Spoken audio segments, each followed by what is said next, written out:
Hey guys, it's Danny with Words Are Matter. Here to take a little bit more of an in-depth exploration than we have in the past on the prefix anti, and to lead you through an experiential exercise that will allow you to have your own internal integrated understanding as to why we don't really want to be using this word ever. So, I led a workshop last week, and it was a level up with quantum languaging workshop. It was so super fun, and everyone was really into it. And then we got to the section on anti, and half of the audience who are aligned and identified with a certain movement that uses the prefix anti in its ideological angling and actions and all of it, they double down on why anti is a word that works. So let's talk about it. Let's talk about anti. So let's take anti-sexism. I'm going to rest in the cozy confines of my XX chromosomes, and I'm going to speak to some sort of anti-sexism movement. So here's the thing. The word anti is counterforce, right? It's something that is pushing against something that it doesn't want. It's opposing, right? So Dr. David Hawkins, in his fantastic, highly recommended book, Power versus Force, says that counterforce always polarizes. Force always creates counterforce. When we push against something, that thing is going to push back. Then we have a quantum entanglement.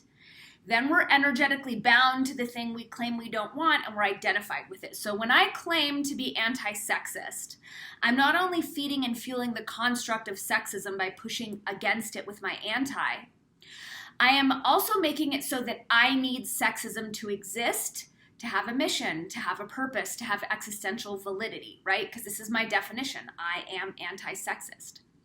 Therefore, not only am I dependent upon sexism, an ism, an energetic, an experience with which I am now entangled on multiple dimensional levels by way of this anti. I'm also now seeing the world through sexism goggles, right? This is now my lens of perception because I'm defining myself as anti-sexist in this example, not in real life.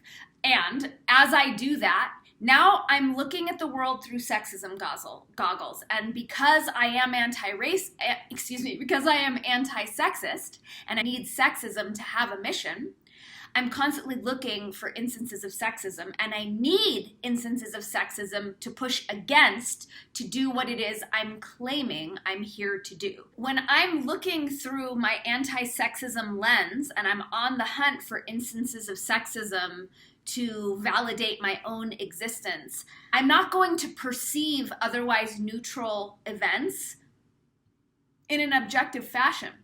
I'm looking to plug all these things into this sexism category, this anti-sexism category.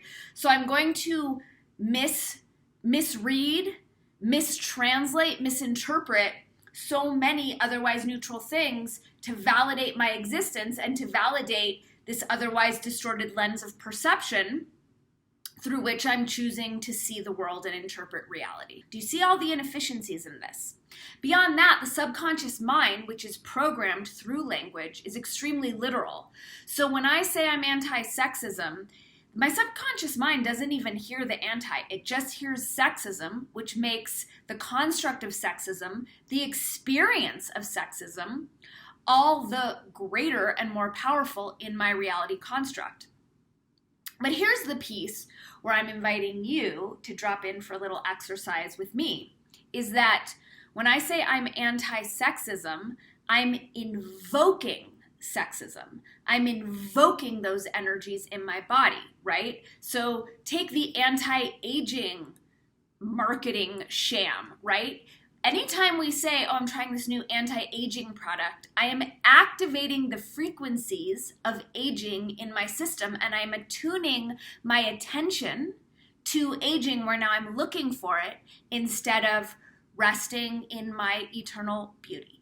So the pushback that I got, as you can imagine, there's a certain sort of anti-blankism that's very in vogue, and the pushback that I was getting was, well, some people deserve to be taken to task and we deserve to be pissed, and all of that sort of that line of, I'd call it thinking, but it's more indoctrination. But here's the thing, is that when we invoke these energetics with language, I'm anti-aging, I'm anti-sexism, I'm anti-meat eating, I'm anti-glyphosate, I'm anti-boredom, whatever it is, I'm activating those frequencies in my own person. So I'm inviting you right now, right here, right now, as long as you're not operating a moving vehicle or something dangerous. And if that's the case, then pause the video and do this at another moment. But I'm inviting you to close your eyes and get really quiet as you sink into your own internal lived experience in the here and now. And I'm going to say some words out loud, and I'm going to invite you to also say them out loud. And after each utterance, I want you to notice what you are feeling in your body. Notice any sensations, notice where they are, notice the quality of the sensations, the temperature. Notice if there are colors, symbols, stories, emotions, right? So I'm going to go through the list quickly for the sake of this video, and I'm going to invite you to maybe pause after each one or write them down so you can have more time to really feel into them. But who knows, maybe this will be enough time. Let's give it a go. So with your eyes closed, I want you to say the following words out loud with me. Aging. Eternity. Old. Plenty of time. Sexism. Equality. Inclusivity, racism, unity, humanism. Okay, so when you're ready, come back and open your eyes and just notice what you felt. And when there were certain words where, if it was negative emotions, if it was fear, if it was a sort of sinking sensation, an aching sensation, whatever comes up for you, notice that when you say these words and you give voice to these concepts or isms that you would otherwise be anti, you're still activating those frequencies in your body, and your body is still having the same, as you just noticed, biochemical reactions. It's still releasing hormones, it's still shortening your telomeres, it's still releasing stress hormones. That's all happening. All of those responses are being activated when we utter these words, regardless of whether they're preceded with an anti or not. And just think of it on a larger scale, right? When we have these larger movements and we have, hundreds of thousands of people aligning themselves with certain isms, how those frequencies are being blasted into our collective morphogenetic field, which is what takes the amalgamated input coming from all of us individuals, all of our thoughts, all of our words, all of our actions, right? So all of that is going in to program the morphogenetic field, which then directs reality to configure. So it's not really that surprising that as a lot of these anti-isms have become in vogue, we're actually seeing exacerbated expressions of said isms, right?